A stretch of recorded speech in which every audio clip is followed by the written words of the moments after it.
Hey, thanks for joining me once again. Let's continue with Frank Miller's The Big Fat Kill.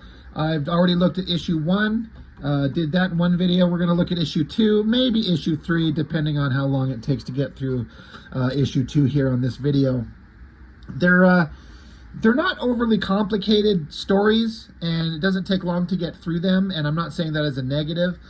Frank Miller's just got a way of putting together comics that are really interesting and hold your attention and keep you focused and interested in the story in a way that just no one else does. I mean, there's a lot of creators out there that create books and that they have a unique style and vibe that only they possess.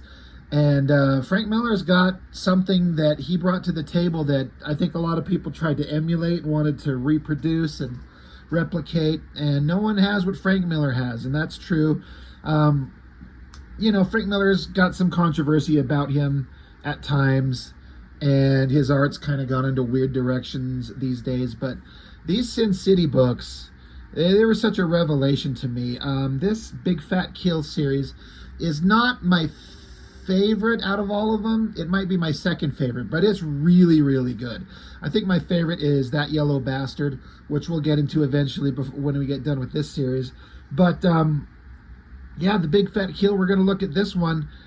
One thing I thought was, as I was kind of flipping through these again, is just how accurately and correctly they interpreted this series in that first Sin City movie. It's shockingly accurate.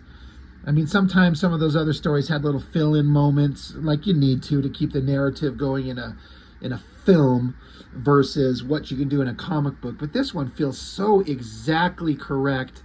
It's pretty wild. So, you know, I got all 5 of them laid out here. Like I said, we looked at issue 1. We're going to do issue 2. And maybe issue 3. We'll see what kind of time we got. But just as a recap for anyone who cares, you know, the story started out with this girl, Shelly, and she's got this boyfriend, Dwight. And, you know, Shelly's got a former ex-boyfriend who's coming to her door, and he's abusive, he's a jerk, he's really mean.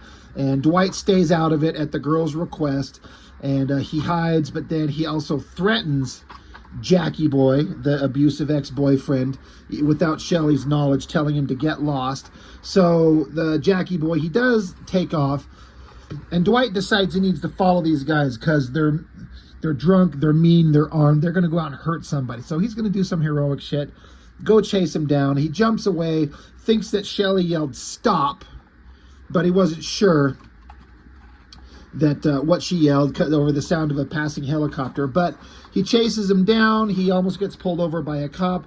They end up in Old Town, where the hot babe prostitute girls run the town.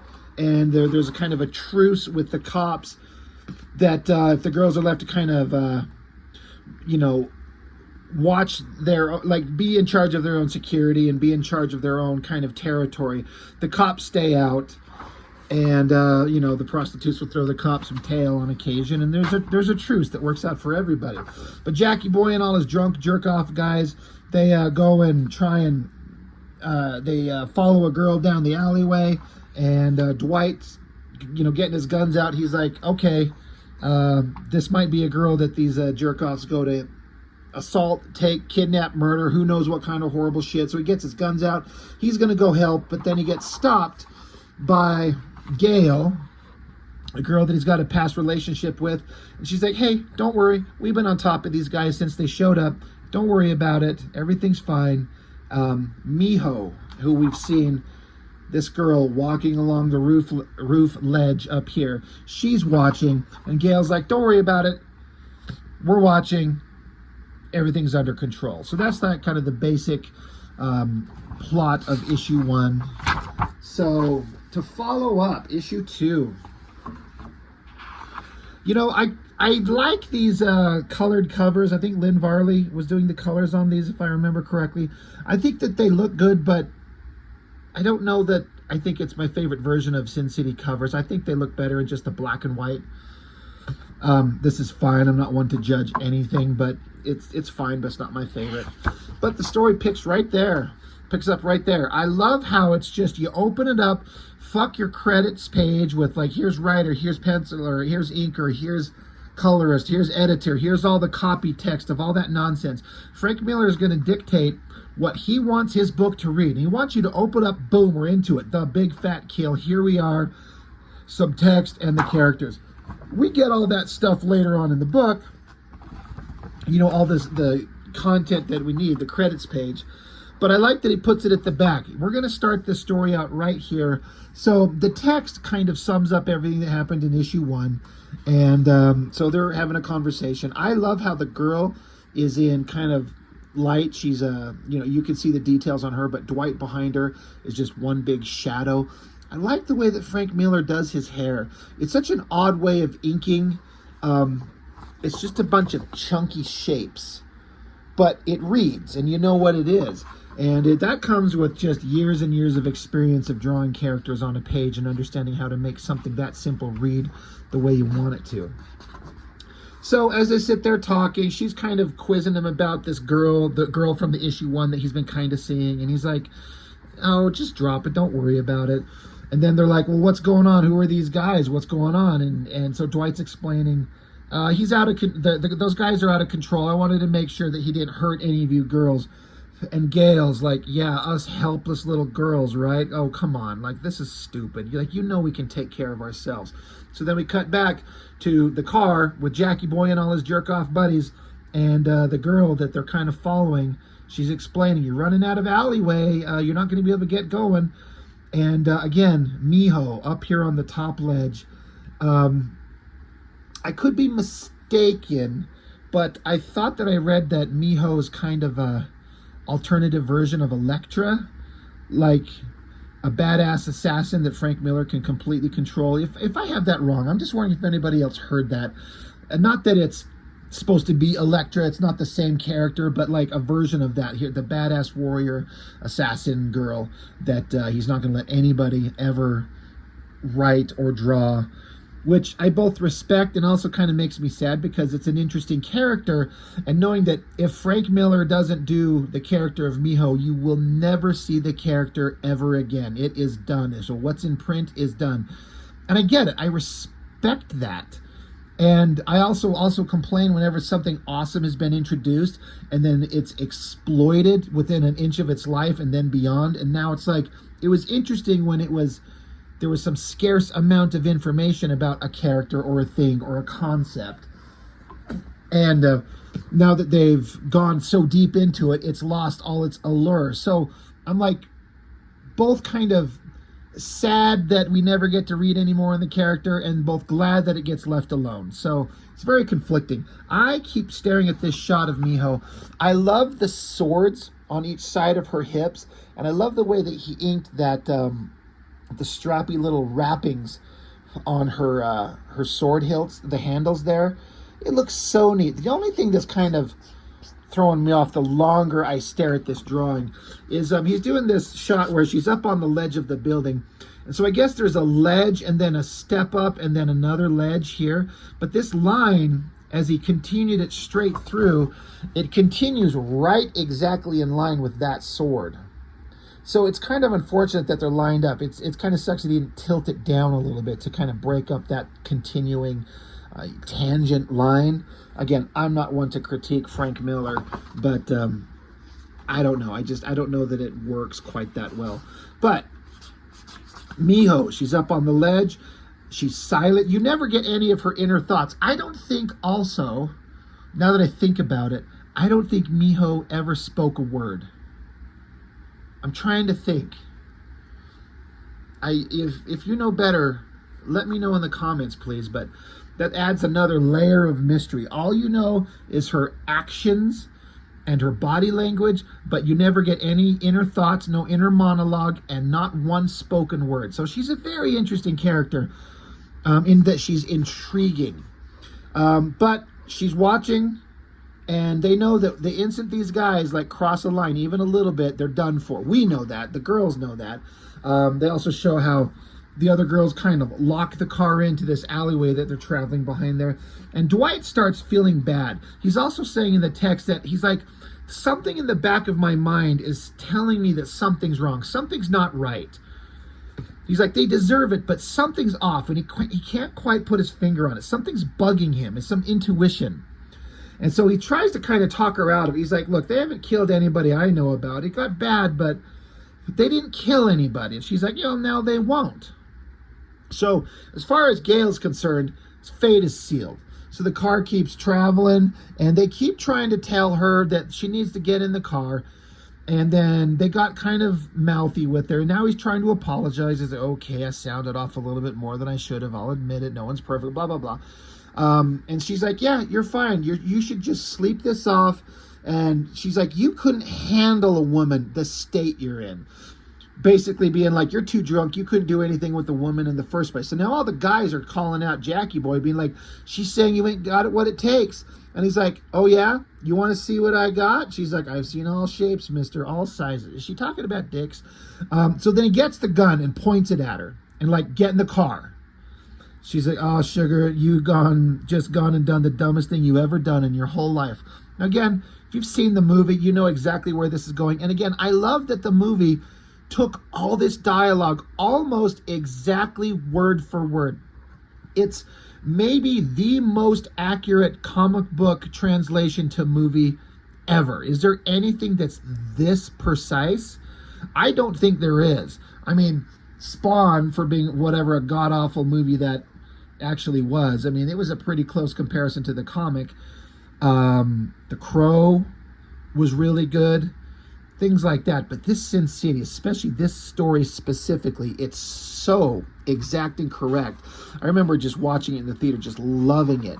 So then Miho up on the roof, she gets out a throwing star. Now I couldn't help but, like anyone else on the planet, if you see the shape of this throwing star, I mean, that's a swastika, right? So in later issues, there were some letter pages where people were calling that out. Like, why would you put that weapon in her hand, that shape? And he said, that shape existed long before Germany took it over in the 30s and 40s and gave it the kind of recognition that it has. And I mean, I'm sure that's true. I don't know. I've never seen it anywhere but I've never investigated that shape in as much as does it represent anything else in any other culture. But it's still a weird kind of choice. I wonder if he did it to be intentionally provocative, which that sounds like Frank Miller. But she pulls out the weapon. I also like how he didn't make any effort to make it look three-dimensional, like give it like an edge that you could see as it's coming towards you. It's just a flat form. It's in proper perspective, but it's really interesting. So she throws it. They didn't do this in the movie, I'm almost certain. She throws it, and then she deflects it off a wall. I'm pretty sure in the movie she just threw it, and then, dude, it just chops the guy's hand off. The gun that's out the window, that throwing star chops it off. And then I love how he kind of controls the pacing and the story flow. Big shot of her falling, all black background, and then as she gets farther down, it's like there's just dramatic uplighting. You don't need to spend this much real estate in your comic drawing two panels of essentially the same thing. But this is Frank Miller drawing the kind of book that he wants, doing it the way he wants to with the pacing, and no one can tell him otherwise. And that's where we get some interesting kind of storytelling that's kind of different. So I love it. She's coming down, pulling the swords out. They're ready to go. We get down here. The gun and the hand are on the ground. Jackie Boy's freaking out as she dives in. I love how all the guys in the car, they've got these wide bug eyes. They're like, oh my God, oh my God, oh my God. And then boom, the swords come through the roof of the building, the car. I love the blood gushing out everywhere. This guy's getting it in the eye. Dude in the backwards hat tries to bail out. Boom, chops his head right off. And then goes bouncing by Jackie Boy, who got down there and got his gun out of his hand. And so he's freaking up. He's like, stare you are, you scrawny witch, you scrawny little whore. He's like, I'll shoot you. He's just talking a big game, which is what he does. And she's just kind of bouncing around, staying out of his view, not staying, or not, you know, staying within his view, but not staying still. And so then Dwight got his guns out, and he's like, he's got the drop on her, like he's got his gun pointed at her, and Gail's like, dude, he doesn't have shit. Come on, stop it. There's no worry. So Jackie Boy just keeps yapping on and on and on. Miho just pauses, and I like this. There's a storytelling moment that was not in the movie. And I don't know how that they would, I mean, I know, I was going to say I don't know how they would put this in the movie, but they could have. Because the text from Dwight, his inner thoughts, are saying that he was trying to show up and get involved to help her, but it says that she locks eyes with me for 1/10 of a second and tells me loud and clear I better not interrupt her practice. She doesn't have to tell me twice. So she gives him a glance like, you stay back, you get away, or you and I will have problems. So Dwight's like, all right. Jackie Boy keeps going on and on, yapping and yapping. And Dwight tells him, dude, watch your step. So he slips on his hand, and then he falls on his ass onto the swastika throwing star, stabbed in his butt. Then he just keeps going on and on. He takes his gun and points it at Miho, so she has some kind of little pipe thing with her supernatural, superhuman martial arts abilities. She tosses it right into the barrel of the gun. And Dwight's like, don't shoot it. She's blocked the barrel. It'll backfire. Don't do it. And he's like, you shut up. Boom. He pulls the trigger. I love how Frank Miller took this, it looks like it's a 45 caliber 1911 handgun, kind of like the Shadow character used. It's a kind of gun I actually would really like to own myself. That's on my to purchase list. But it looks like he paid attention to how it's actually kind of built. Like when you take them apart, you got the slide and the spring and things like that. I don't know how the guts of them actually look, but it looks believable. But I like how it backfires and sends part of the frame of the gun right into his head. And he's sitting there, he's like, I can't see anything. So this guy's having just the worst time. This is also one of those things where, like, I think people have this kind of mistaken idea that because of, like, movies and games and shit, that if you shoot someone or you get a big wound in the head, in the brain, it's instant death. And it is not. Like, you could suffer a profound head wound and lose brain matter and still live. Your body's still functioning. It just depends on what gets damaged and stuff like that. So it's conceivable that he's still alive, obviously. And Dwight's like, Miho, finish him off. I love this shot of these silhouettes of Gale there. Miho kind of folded into the middle of the two characters, and then Dwight, almost a complete silhouette in the background there. So then she takes and chops him off, just like they say in the movie. She makes a Pez dispenser out of him. And then a bunch of girls show up, and they're like, all right, all the other girls show up. They know the drill. We got to get rid of the bodies. We got to get cash off these guys. We got to deal with this. And so then while Dwight is fishing around in Jackie Boy's outfit, his jacket, it says he finds an atom bomb, and it says, Jackie Boy, you son of a bitch. Big lightning strike, ominous. Now, again, we all know what happens, but for anybody who doesn't know the story, Dwight's been having a bad feeling about this whole thing the whole time, and he finds something horrible, like, oh shit, goddamn what? And then I love how Frank Miller once again is controlling the pacing of this. Lightning strikes, light rain, heavy rain, and then even heavier rain, and then just putting the figure in this and doing all these white lines over it to give it the atmospheric of rain, and then that type of stuff. I mean, I wonder if he does it. I would love to see Frank Miller actually draw these panels. Is it black lines here, and then he goes back over it with white in different places? How does, I just be curious to know how he pulls this off. But man, does he make it look interesting. But he continues on saying, I found out something. This is terrible. This is fucking up our whole universe. And then he's referring back to issue 1 when he took off and left his girlfriend Shelly to follow these guys. He thought that she said stop. But he's like, I couldn't hear her over the sound of a helicopter. What it was, as they all find out, Gail comes over and starts cussing. All the girls look like, what's going on? I love all these shots of the heads of these girls, different hairstyles. He's going to throw the booty shot right up close because why not? The rain's falling. They all gather around him. And this is like a relatively complicated drawing. Dwight standing there and these elaborate outfits of this chick with like this biker cap on and all these chains around her. Like, it looks really awesome. I like the outfit on this girl. But what he finds out is Shelly didn't say stop. She said cop. Because in his jacket, they found that Jackie Boy has a badge. He's a police officer. Detective Lieutenant Jack Rafferty, Iron Jack, the papers call him.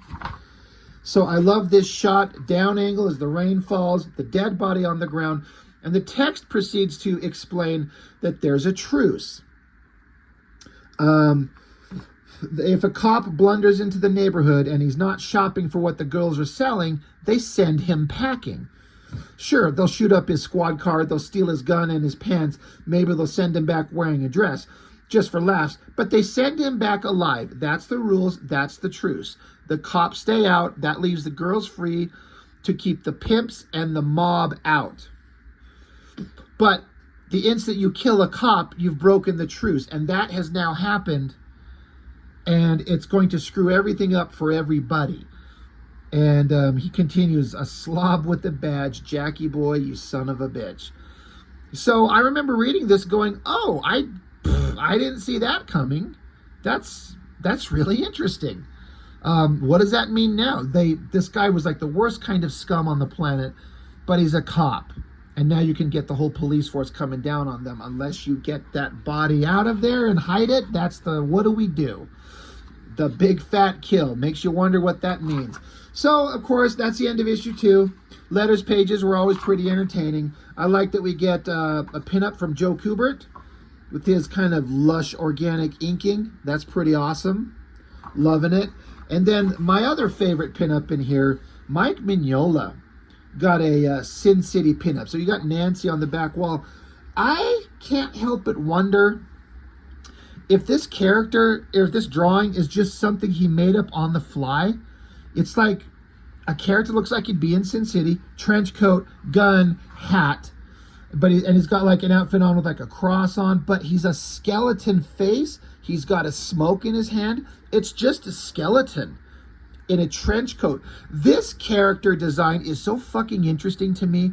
This image just brings up all kinds of weird supernatural story concepts in my head of like, what would this guy be like? Who is he? So I'm curious if this is anything that's appeared anywhere else. Is this something from a Mignola comic? Or is this just a drawing that he come up with? Imagine this guy like an undead assassin, you know, a skeleton enforcer, like a spirit of vengeance, like Ghost Rider. Is he from hell to punish people? Is he from heaven to save people? Like, there's so many interesting possibilities. I have always loved that thing right here. I want to actually find a nice high-resolution scan of this, or if not, maybe I'll just make one. And I want to print it out and hang it on my wall. I love the idea of a single image that sparks ideas. If you're like a creative person, I'm like, I make my own books, I write, I draw, and I'm always coming up with ideas, and just staring at this makes my brain just start thinking, who is this? What does he do? What is he about? What could this be like? The best version of it would probably be written and drawn by Mignola, by far. But it just gets you thinking. So I love it. So I think we'll just stop with issue 2 right there. Oh, I also like how they put the cover art on the back without all the text, free of all that. Again, the coloring's fine. It's not my favorite, but it's fine. But The Big Fat Kill, book 2, pretty entertaining, and it just gets more and more dramatic as we go from there. So I guess that's all I've got for now. I hope you've enjoyed this. I appreciate it. Let me know what you think about anything in the comments, and that's all for now. I'll see you next time.